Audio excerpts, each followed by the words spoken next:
बंधुओं नमस्कार, सत श्री अकाल, प्रणाम। हमारा YouTube चैनल यथार्थ वीडियोज 1473 देखने वाले सभी भाई बहनों का स्वागत है, अभिनंदन है। अभी चर्चा चल रही है रावण को किस किसने रोका था श्री राम से युद्ध ना करने के लिए। राम जी की भी सेना समुद्र पार करके अपनी योजना बना रही है, तैयार हो रही है लड़ने के लिए। रावण के यहां भी पता है कि युद्ध अवश्य संभावी है, लेकिन जहां तक हो युद्ध का टाला जाना ठीक है। श्री राम जी युद्ध नहीं करना चाहते हैं।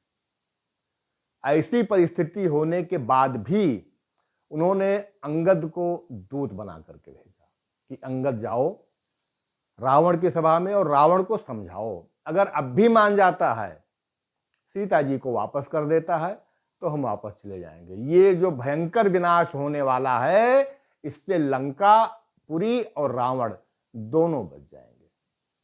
अंगद वहां पहुंचे रावण की सभा में, बहुत सारी बातें हुई, तमाम परिचय हुआ, तर्क कुतर्क दोनों तरफ से हुए।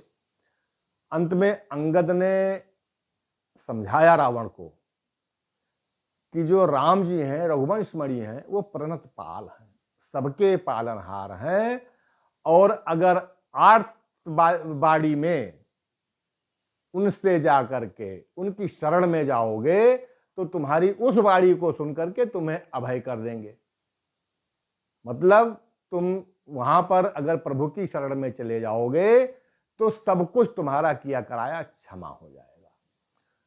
यद्यपि राम जी तुम्हें मारते हैं, ये उनके लिए कोई बहुत बड़ी बात नहीं है, बड़ी छोटी सी बात है, लघुता है उनकी, नीचता कह लो। तुम्हें मार करके उनको क्या मिलेगा, लेकिन और तुम्हें मारने पर बहुत बड़ा दोष भी उनको लगेगा। तुम इस लेवल के, इस कैटेगरी के नहीं हो कि राम जी तुम्हें मारें। लेकिन ये ध्यान रखना कि क्षत्रिय जाति में उन्होंने जन्म लिया है, और जब रोष करेंगे, क्रोध करेंगे तो बहुत भयंकर होगा। प्रणत पाल रघुवंश मणि त्राहि त्राहि अब मोहि, आरत गिरा सुनत प्रभु अभय करेंगे तो। यद्यपि लघुता राम कहो तोय बदे बड़ दोष, तदपि कठिन दसकंठ सुन छत्र जाति कर रोष। अब आगे अंगद जी फिर उसको समझाते हैं।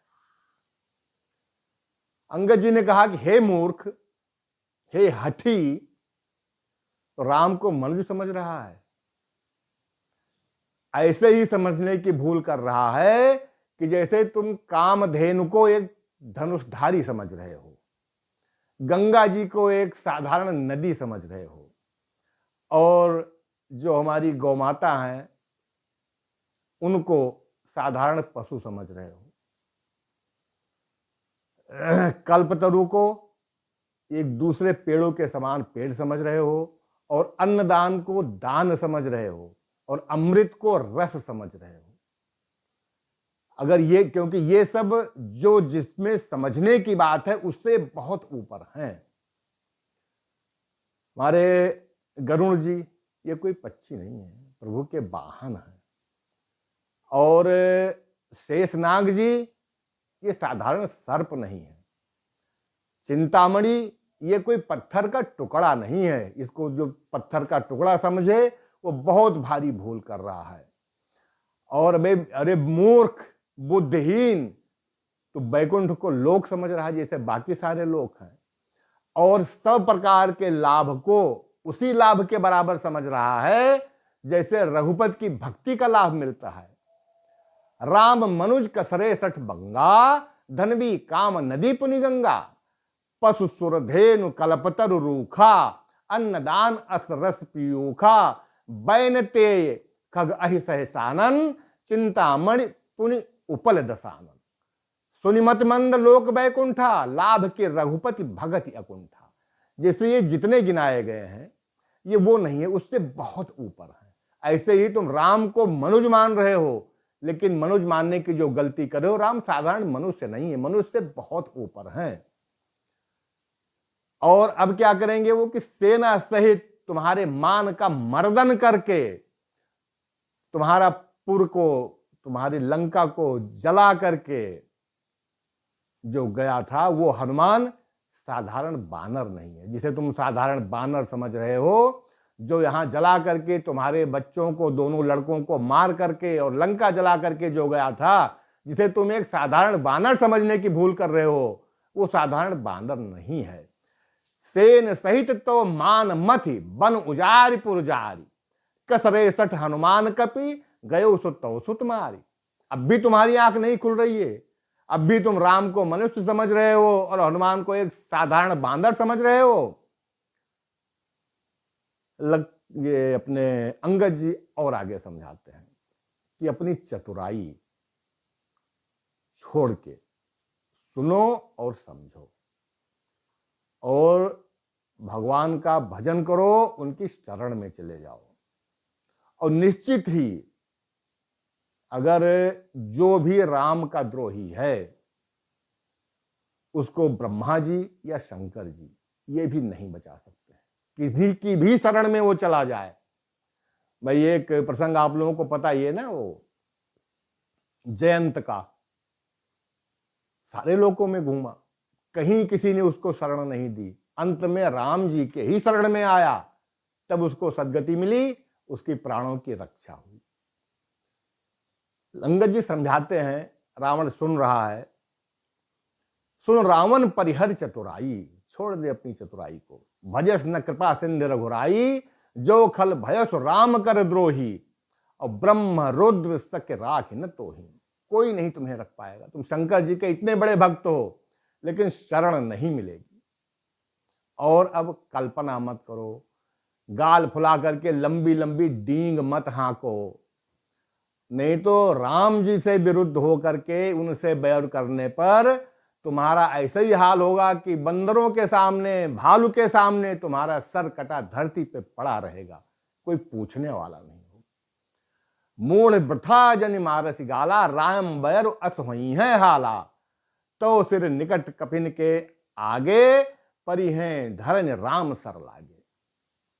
यहां तक अंगद जी ने समझाया। रावण शांत है, सुना नहीं है, बाद में ये भी अंगद को जवाब देगा, लेकिन इतने समझाने पर भी वो मान नहीं रहा है। अंगद जी और आगे समझाते हैं कि हे दशकंद, हे रावण, वो नर कैसे हैं जिन्होंने एक ही बाण से बाली को मार दिया, और तुम्हारी तो 20 आंखें हैं, ये देख करके भी तुम अंधे हो। अब भी तुम्हारा ये हाल है, तुम्हारे जन्म जन्म का धिक्कार है रावण।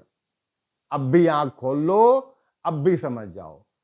सो नर क्यों दशकंद, बाली बधो जही एक सर, 20 लोचन अंध, धिकतो जन्म कुजाति जड़। मूर्ख, तुम्हारे जन्म का भी धिक्कार है।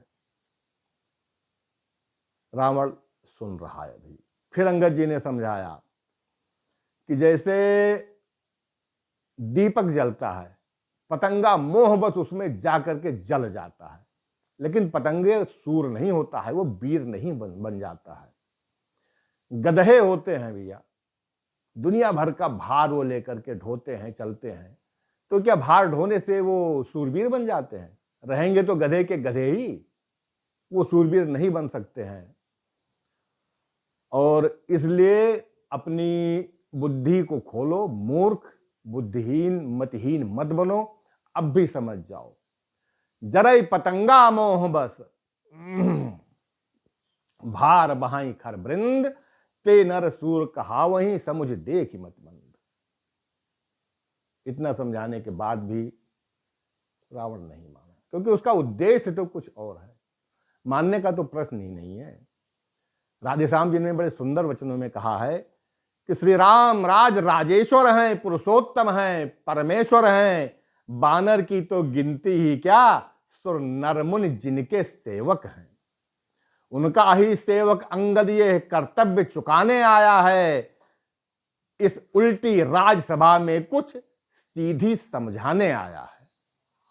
इतना कह के अंगद जी वापस आ गए, लेकिन रावण नहीं माना। शेष किसने कहा है, ये अगले वीडियो में। बंधुओं, हमारे वीडियो को लाइक, शेयर और सब्सक्राइब करते रहिएगा। धन्यवाद, प्रणाम, जय श्री सीताराम।